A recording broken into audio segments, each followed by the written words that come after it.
Hello and welcome to another episode of Powering Progress, the podcast where we look at the importance of powering the progress of underrepresented talent across businesses, across industries.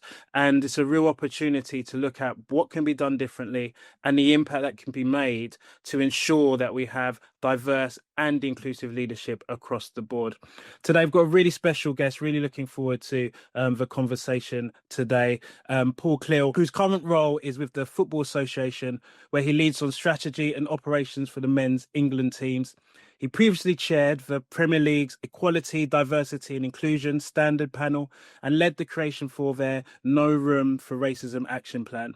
He's been a non-exec director in a variety of public sector bodies and charities, including the Metropolitan Police and Guy's and St Thomas's NHS Trust, and for many years was a partner at PwC, the global professional services firm, where he served on the board of firms in both the UK and in Africa.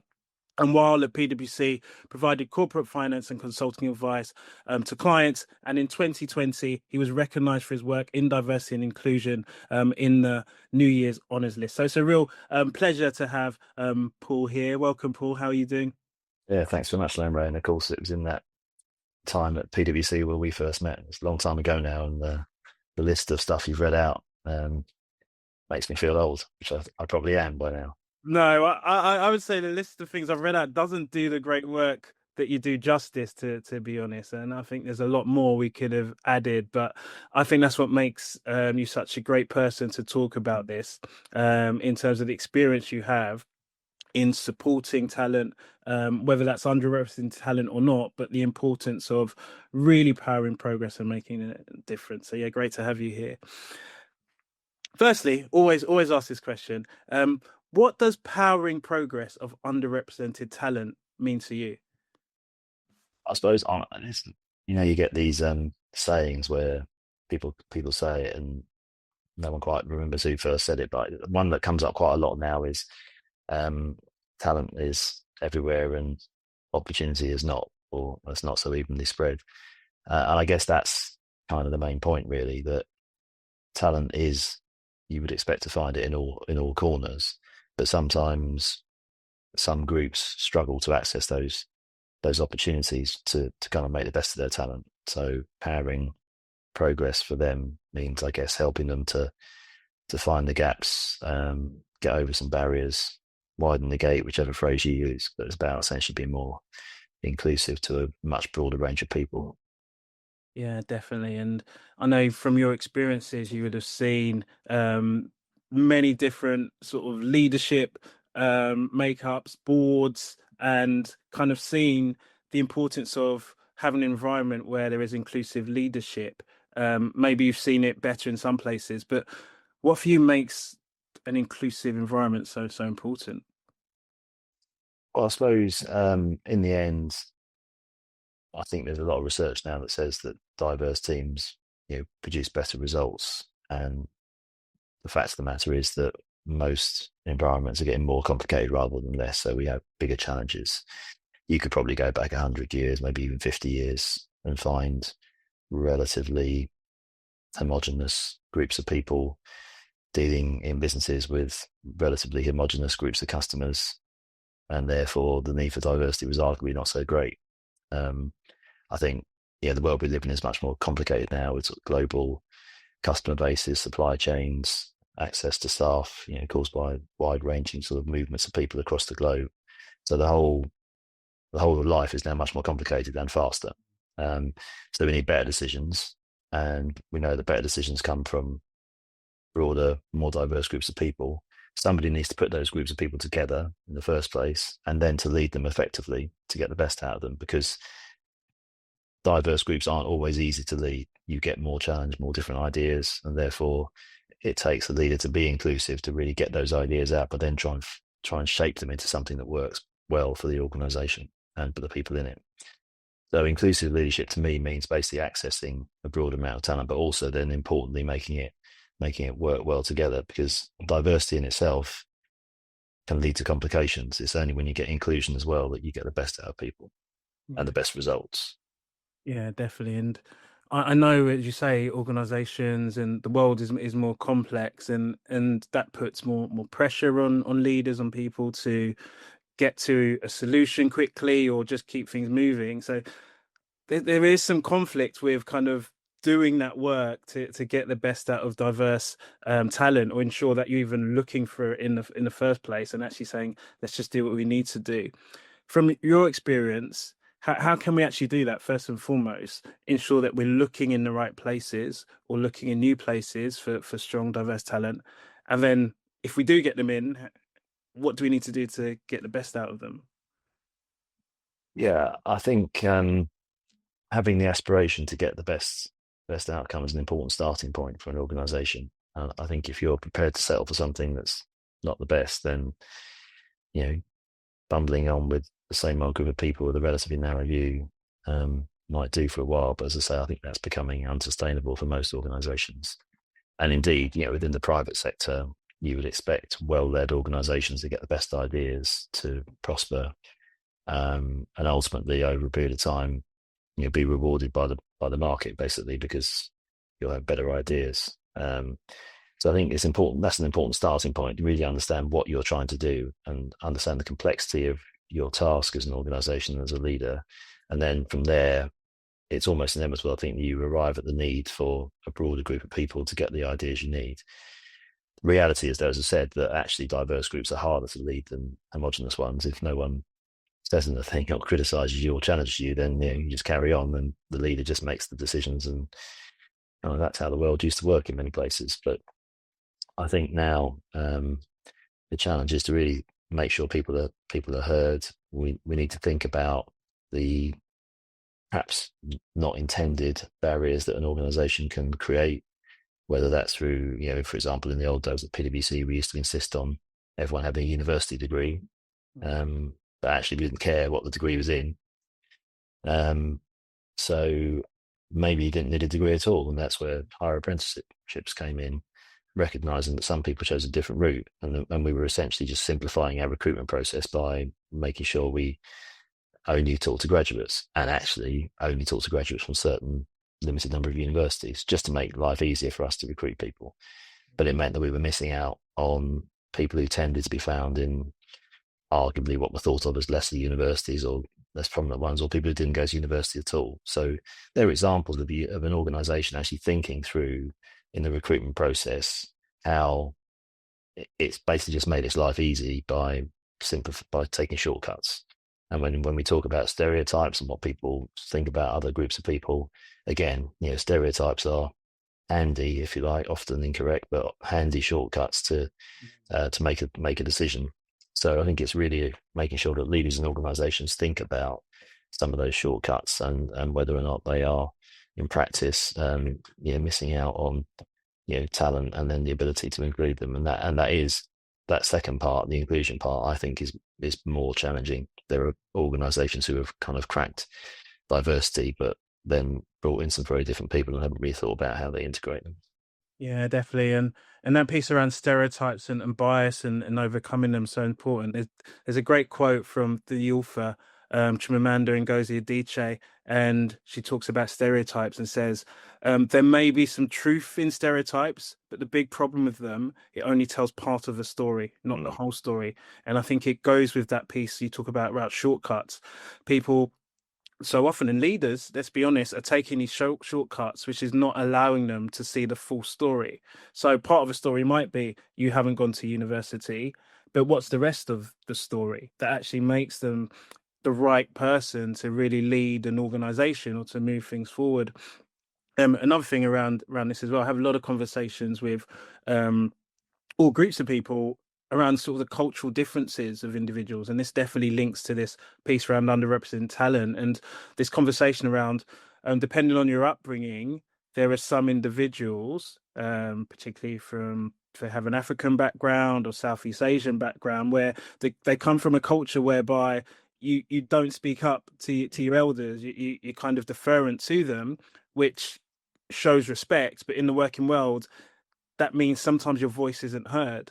And leaders who don't understand that maybe might see that person as not able to challenge or not assertive enough to take a role, where actually it's just their cultural background. And if a leader could understand that, inviting them to challenge, give them the space to give their point of view, as you said, to that point where leaders just making decisions, but actually are there individuals that once you invite them and make sure that they're fine to, you start to get their ideas and their insights. So Yeah. I think this cultural piece is really important. Yeah, I think the cultural. I can think of a couple of good examples from my PwC days. I mean, one probably around the time that we met, when a young woman who was in my department, who I think, if I'd correct her, the parents were one from Iran and one from Pakistan, and she'd grown up mostly, I think, somewhere around Karachi. And I remember after a meeting that she sat through for about an hour and a half and didn't say anything, that she then wrote me an email afterwards, which basically sort of answered all the questions that we'd been answering for an hour and a half. I thought, well, that's interesting. It's quite a long email. She covered all the ground. Basically, it was bang on. And I said to her, well, why didn't you say it? She said, well, it was kind of thing to be rude. Well, I'm a woman. I grew up in this particular background, this family. And, it's not my place to be, telling senior people like you and other people in the room what the answers are. I said, well, I'd appreciate in future if you did, because it would have saved us all, a painful hour and a half when you knew the answers. And we laughed about it. And I think she realised that from her perspective, in order to be effective in the organisation, whilst I needed to recognise that she might not initially come forward, and it taught me a great lesson in inclusion and about how you sometimes have to invite people. And sometimes I then went to people before meetings and said, I'd really like to contribute, and about 10 minutes in, I'm going to ask you this, and I'd like to be ready so that so that they're perhaps more confident to make the point. I've talked to people about where they sit in meetings so that they can be heard more readily. If they want to speak up but can't catch the air of the chair, well, don't sit in the corner, sit directly opposite him or her. So that example really taught me a lot about inclusion and about culture, and having to make a proactive change to the way that you behave as a leader to bring the best out of the individual and therefore get the best out of the group.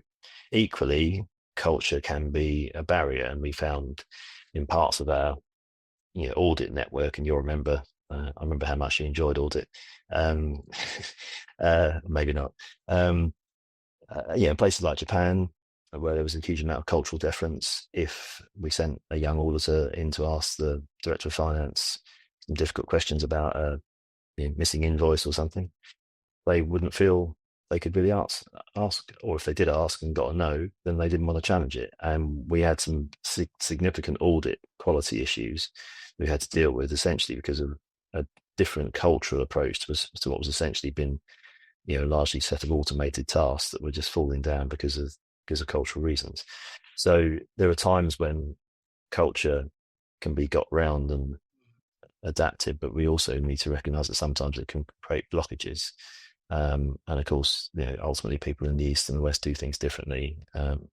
They're both perfectly good ways of doing it, but sometimes when you mix the two, you get unintended consequences.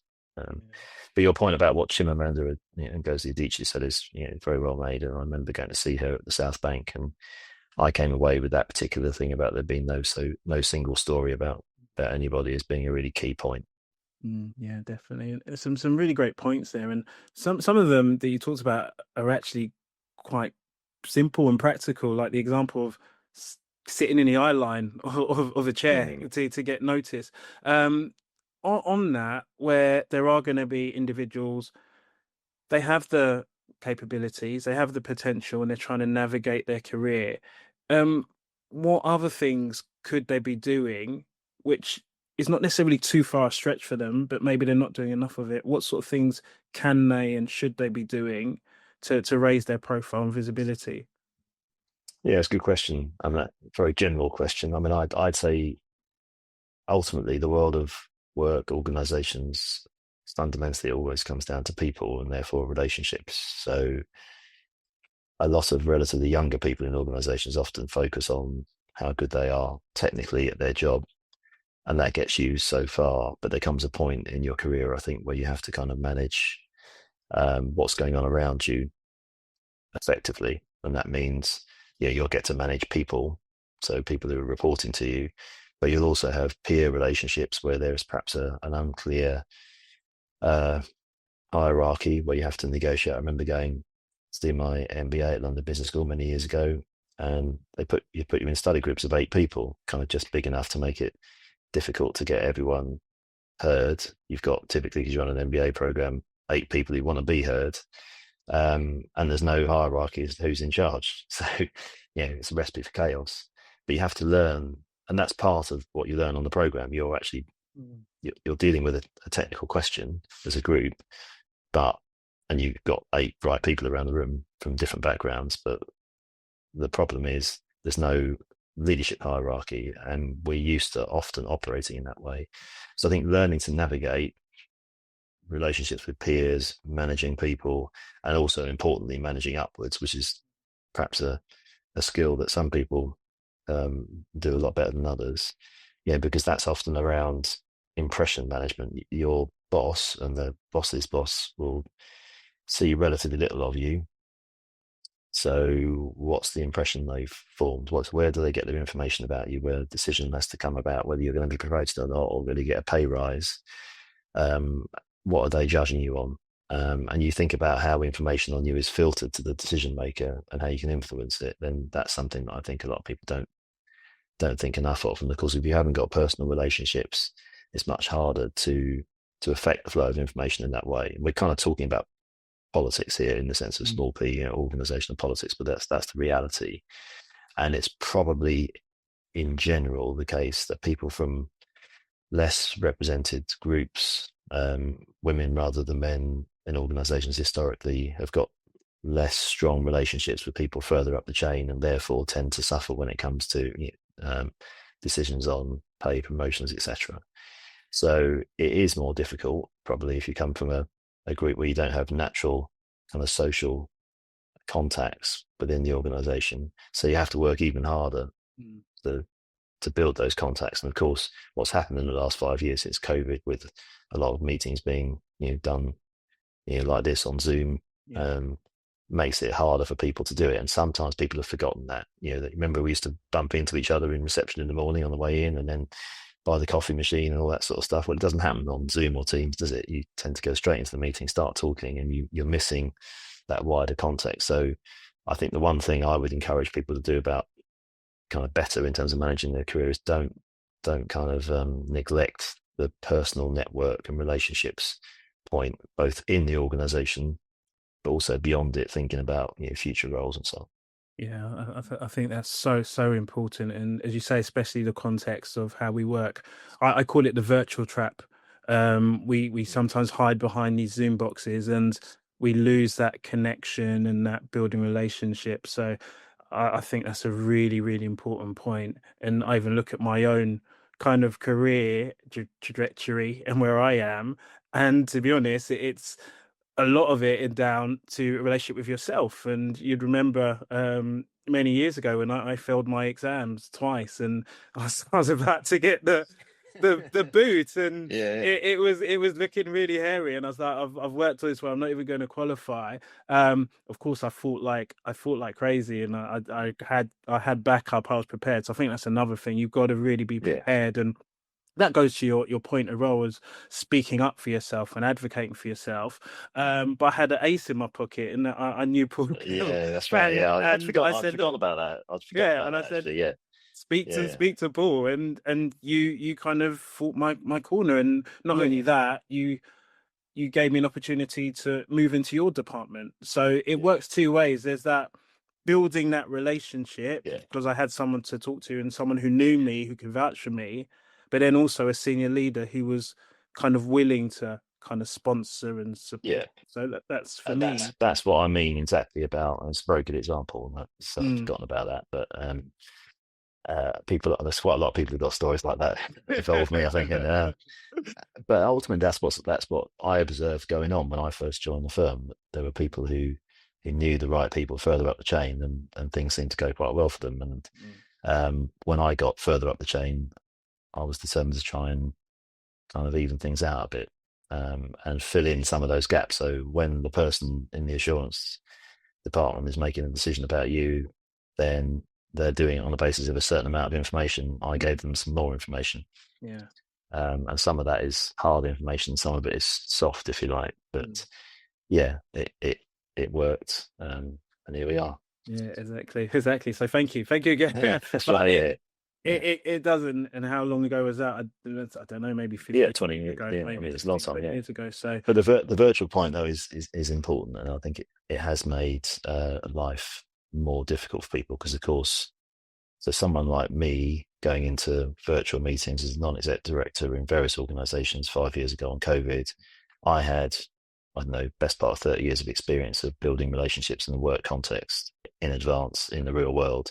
If you're coming out of school, university, and doing this, having never done it in an office, then that's a lot harder.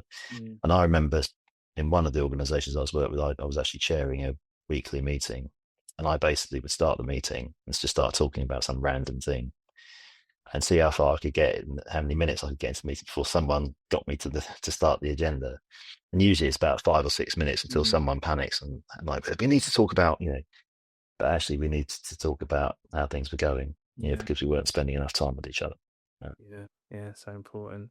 And on that, this whole kind of piece around the role senior leaders play, interested to know, and it's clear the level of responsibility you take on towards mentoring, sponsoring, and supporting aspiring leaders. What's your view on that? How important it is that senior leaders take on that responsibility to kind of give some of the support that you've done as a senior leader yourself? Well, I think it's critical. I suppose I felt that when I joined, I mean, PricewaterhouseCoopers was the organisation I worked in for longest, I suppose, and where I had most of my career and had a huge amount of success. I would attribute a good bit of that success to the mentoring that I got from people, a couple of partners in the firm in particular, um, who really invested some time in helping me, and I think recognised some of the bits where I was liable to potentially go off track, give me some coaching, where I needed it.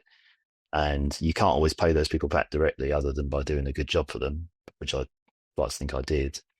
And I tried really to do the same for others. And I think it struck me at some point, not immediately actually, but certainly I think I had a very strong feeling about helping people, sort of passing it forward, if you like, and helping people who were coming in below me. I was very strong on the idea that the firm needed to do better for its people, and engage people more, and it would get that back.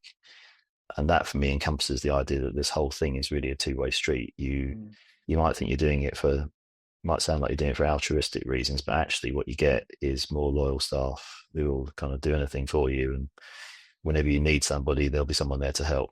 And it's funny how people who I've seen it with partners, fellow partners, I got on very well with, who hadn't spent the time mentoring people, haven't invested in their people in the same way, and they're always the ones who struggle to staff their jobs. mm, Um, so I would think that everything I gave to people, I got back in a different way, and ultimately that's kind of how the world works when it works well.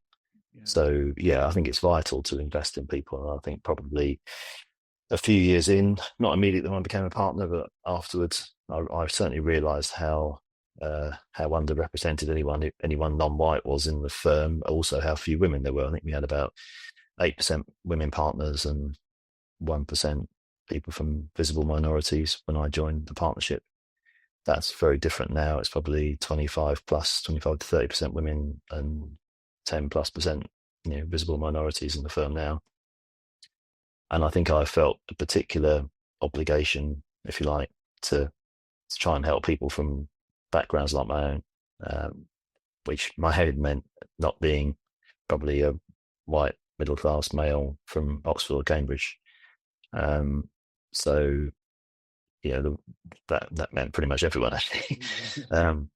Who was there was a lot of people, a wide range of people who fitted that general description. And I think that's when I kind of realised that diversity was important, and so was inclusion, and you needed to have the second one if you got good at the first one. Yeah.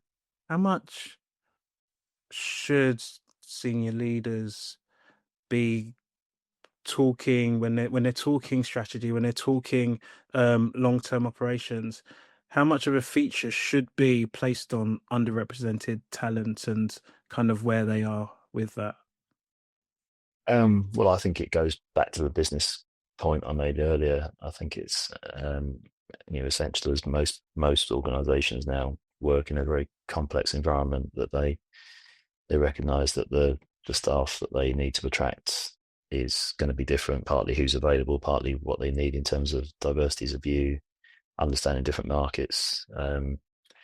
So yeah, I mean, I think the industry I've ended up working in at the moment, football is a good example. When I grew up as a kid watching football 50 years ago, we had only white players, no foreign players or managers, hardly any women in the ground watching, certainly none working in the stadium other than the T-bar. Um, it was a completely different environment and frankly not very good. It's a lot better now. Now that it's a global business with players and managers from all over the world, much better environments for supporters to watch and visibility, across the globe. It's a hell of a lot better product than it was 50 years ago. We've come a long way. And that's a very visible set of changes. But, we could still be in a very closed world, perhaps, kicking long balls up the field and Yeah, thinking we're brilliant, yeah, like we did for so long. yeah. And I would say what's really interesting in that, because obviously you would have real oversight on that in the role. So obviously, as fans, we see kind of what's on the pitch, and we've seen obviously over the years some change in diversity. But the FA is a big organisation, and having done some training within the FA, and even as a grassroots coach, where you're seeing some things internally, I see personally the kind of the focus on diversity inclusion and some of the shift, but from your kind of wider oversight, kind of what does that really mean to create change, not just so you see it like on the pitch, for example, but everything behind the scenes, and it's really working towards what true inclusion and diversity is. Well, I suppose from my sort of bit of the FA, which focuses around the England men's teams, but it'd be true of the other elite teams that the FA runs to represent the country. Yeah, you need people, not just people who are technically good footballers, but you need people who turn up and are comfortable in the environment to succeed. And I think the greatest thing that the a recent head coach Gareth Southgate managed to do was to create that sort of environment where people didn't come in, fearing the worst. They came in came into a place where they felt familiar, they felt welcome, and that's the basis for getting the best out of anybody. It doesn't matter whether that's an office or a football change room. If you're terrified about what might happen, afraid of the boss, afraid you're going to get fired as soon as you make a mistake, then those things will haunt you all day, whether it's a bank or, as I say, a football stadium. And dealing with fear and making people feel supported is, a core part of what needs to go on in my current business. But as I say, it's not that different to everywhere else. It's just that some of the guys that play in the team are doing it under very, very intense public scrutiny in a way that perhaps the rest of us managed to escape. Yeah, And whether they're good or not is judged very harshly on very clear data in a way that perhaps we can in an office get away with a bit more greyness about whether we had a good day. yeah, yeah. And yeah, it's really interesting how you talk about the kind of the emotions that have to be managed and the support that people need, and it's not just the technical things, because yeah, people can have the capabilities and the competence, but as you're saying, if they don't have that support, if the environment, and as you say, this is relevant for all industries, and I believe something that leaders really need to understand. If you're just looking at the capabilities, and we can take football, you can say, all right, he's a good footballer, he scores goals, yes or no, but if the culture is not set up Mm. for that person to perform to the best of their ability, they're just not going to perform. And then it's easy to go back to the tripe of, oh, they're not good enough, they're not our profile, they're not the type of player that we need for success.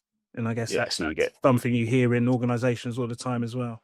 you get sort of sometimes confirmation bias, isn't it? I mean, Mm. we're kind of the person we expect to succeed, if they're making a mistake, we kind of think, oh well, that's a bit of an aberration. But the person that we think we never were quite sure about, as soon as they put a foot wrong, then they can get hammered, and we certainly see that in the world of football in a very clear way. Yeah. How do you, in the midst of, and I think it's very relevant for football, what we've seen as well over the past few years, how do we continue to drive momentum around equity and support for underrepresented talent amidst political, environmental, social headwinds, especially in the current climate now? Yeah, you're alluding to probably a certain president, I imagine, but don't want to mention him in case you're about to make a holiday to that country. As indeed I am quite soon. Yeah, I mean that's a good example. I mean, I think we spoke a few weeks ago, didn't we, when we were talking about doing this podcast about I guess you could call it momentum. And I suppose my experience of working in and around diversity and inclusion for the best part of 25 years, certainly 20 plus, is that progress is not even and continuous in any way. You get periods of time where you could get very depressed and think, I've had enough, I'm going to give up. And then you get sudden steps forward, leaps forward often. So whenever I would say whenever people get discouraged, and now is the sort of time when I can imagine that quite a lot of people might be discouraged, this is when you get the benefit of being a bit older, and you can like look back and see the progress we've made over a long period of time. Because I think in the context of the last sort of 20, 30, 40, 50 years, society and organizations and people within it have come a hell of a long way. You can go back to say 1975 and it was a very different world. And I think much of what's different about it is a lot better in almost every way, certainly in relation to issues around diversity and inclusion. But at any given point in that time, there might have been periods when you thought, "Oh, this is going backwards," and now might be one of those. But it may be that some people feel for sure that we've progressed too far. And when we talk about inclusion, it's sometimes possible to forget that we should be including everybody. So if 40% of the population aren't happy with the speed at which the rest of us think we're progressing, then we may have to stop and or slow down to enable other people to feel comfortable, catch up, whichever way you look at it. Now, that's not easy for people who are, ardent campaigners for a particular cause. But the reality is that, when you if you remember that inclusion means everybody, then you need to get everyone over the line. It's like if you were on some kind of long trek in the mountains and you decided to leave no one behind, you wouldn't be racing off at the front and forgetting the people at the back. And that's not to say that, well, I think it's some of the choices that we're making in society are essentially inherently political, and it's not just the president of the United States being political, it's other people as well who might think that they're just progressive. But there are areas of judgment around here and negotiation, and that's what living in societies is about. As I say, change doesn't go in a linear way over a long period of time. It has blips and goes upwards and downwards. Yeah, definitely. And you talk about all there'll be a range of leaders who the decisions that they make will impact how we are as a society and how our organizations are. With your experience on boards and panels, how can we best hold leaders to account to ensure that we are going in the right direction? Well, my kind of view on how you best do that is, I guess, based on the work I've done over quite a few years now as a non-executive director or board member, trustee, etc. Which is that what you do in that role, where you're not there day in day out working, is a mix. You do two things mostly. You challenge the executives, often the chief executive, and you give them support. So if I think back to my time on the Metropolitan Police Board, for example, where I was one of two non-exec directors, I didn't have a public accountability role, but I felt as though I did in many ways, not least as the only non-white person on a group of probably well into double figures people, talking about a very diverse set of communities in London. And sometimes I had to challenge quite strongly, the commissioner. We had three different commissioners in my time there. But sometimes I had to make a challenge and tell people what they didn't want to hear. Now that's something that I'm willing to do, and I think people welcome that. But they welcome it because I also do the other thing. I give people support. So at times when there were pretty dark days and things were going pretty badly, then they could rely on me for advice and support, and I wasn't going to just slate them because the newspapers were slating them. So if you're going to hold people to account and challenge them, they've also got to know that you're on their side as long as they do things right. And I think holding those two ideas of challenge and support in your mind at the same time is really, really important. And if you do that, you build trust. And in a trusting relationship, you can give people feedback that would not otherwise land well. Yeah. So that's my kind of recipe, my approach, if you like. It's probably generally, if you go into a new situation on a board, best if some of the trust comes first before you have to make the challenge. Every now and again, you're in your first board meeting, you think, oh, God, here we go. It happened to me at the police, actually. I sat there thinking for about half an hour, thinking, I'm going to have to say something in a minute. And I really don't want to yet because I don't really know these people. But then you find a way of getting it in. And balancing challenge and support is critical. And I think if you take that view across issues in society more generally, thinking, if I'm always challenging all the time, then it's going to get a bit irritating. The shutters will come down. If all I ever do is support, then I'm never going to make a difference. Yeah. Then I think it's a good way of thinking about the way in which you make interventions in all sorts of contexts. And I think that applies to holding senior people in organizations to account about what they do on talent. And ultimately, there is also the risk, going back to the point, there's probably two things you can get wrong about DEI in my experience. One is forgetting to include the people who perhaps are not thinking of themselves as being included because they don't feel themselves a minority. That's the first mistake you can make, i.e. be exclusive when you're meant to be being inclusive. And I guess the second one is really around, how would I put it, making sure that you are not losing the point of all of this.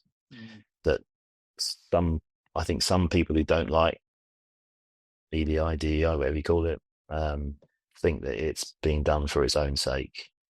I got into it because it was important for the organizations that I worked for. And I think if you remember that there was a point to all this, that it's in the best interest of the organization to get this right and hold on to that, then all the criticism that comes your way, you can bat it off. But as soon as you start looking like you're doing it just because you want to have more people of a certain type for the sake of it, then it gets very easy to knock down. And I think that's what's happened with some of the recent pushback to DEI. I think some people have lost the plot a bit, really, about why this is important. They know it is important to them, but they're not conveying it to the wider world. So yeah, two lessons for me: be inclusive, not exclusive, and remember the point of this. And it's about a better world for everybody, not just for small groups. Yeah, some great points there. I think all of what you said will really get people to listen and start to think about the role that they're playing in creating more inclusive environments. Because as you said before, this brings more benefit when you're focused on what's important and going back to that purpose of why we're doing it. So I'm sure whoever listens to this is going to really be inspired to make an impact and difference. And one last question, Paul, before we wrap up. We'd really just like to hear from yourself. What does powering progress for you personally look like over the coming months, coming years? Oh, good question. So I suppose in front of me, the main challenge I have work-wise is is basically trying to win the World Cup, which on the one hand might seem, if you're not interested in football, might sound quite trite. Um, the reason, whilst I've always been interested in football, the ultimate reason why I got into interest in football in the first place, because it gave me a way to be included. In the 70s when I was at school and I looked different to everybody else, and I experienced quite a lot of rejection or lack of acceptance. And we talked about sort of racial tolerance, as in you needed to tolerate these people. It wasn't great. I stuck with football despite a lot of violence, some of which I experienced personally, and abuse. And I loved the game so much, I stuck with it. But it was being good at football that basically helped my sort of process of acceptance within society. And I see that very much about football now. It's the country's most popular sport. It engages a huge, wide range of people and has an enormous power. So for me, winning the World Cup it's about kind of football match and winning a trophy, but ultimately it's about what the country feels about itself. And if we do win the World Cup next summer, it will be with a very diverse group of people from different backgrounds, different cultures. There are people. I particularly enjoy the company of some of the players who have African backgrounds. You can have a bit of a laugh about things in common. But I also grew up in a working class, largely white street. So I empathise with people from those backgrounds as well. So I think it's great to bring those people together, have them represent the country, show the country's best side. And if we win the World Cup, that's what I'll be celebrating, that we've done it with the right sort of mix of people. And it's still not perfect. I mean, there's not enough Asian people represented within England football, for example, at the moment, something we're very conscious of. But it is much more diverse than it was. And I guess the real point is, going back to my point about why does diversity matter, there's no way England or France are going to win the World Cup without a very diverse team. It's impossible. It's only possible because of diversity. It's the only way that we can compete. So that's why I'm interested in it. It's a much bigger thing as a purpose than just winning a football match. So I hope it happens, for all those reasons. And I've got obviously personal reasons and connections with people who are involved that I hope it works for them too. But fundamentally, it's about the country seeing its best face, and that face looking very different to what it was maybe 50 years ago. Yeah, and I love that, and I love the whole fact that it's more than just holding a trophy; it's everything that it means and it symbolizes. Yeah. And when you haven't won the trophy for 60 years, a long time, people again, the song a bit.